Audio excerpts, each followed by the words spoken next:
the fourth industrial revolution, if we kind of jump from there over to the Great Reset crowd, and I want to purposely want to do that to talk about the World Economic Forum, because they're kind of embodying this whole thing we're talking about right now. They may not all be involved directly as causative, but there are some people certainly within that crowd that are at the very, very top of this global coup d'etat. And it has a very a comparable mix to what we saw with the Trilateral Commission back in the 1973, when it was formed by Brzezinski and Rockefeller. They brought in legal firms, media firms, multinational corporations. They brought in some high-level politicians.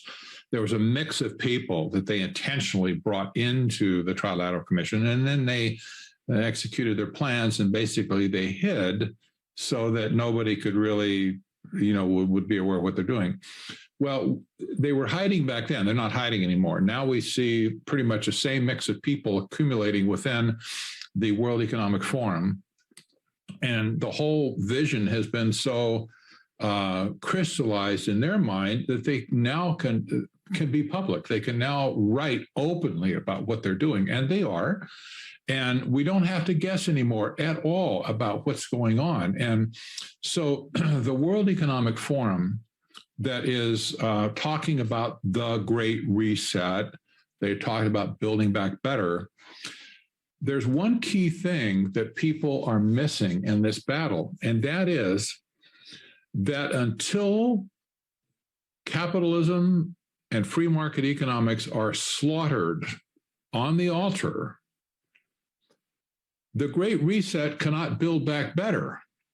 It presupposes that our current economic system is going to be utterly crushed to death.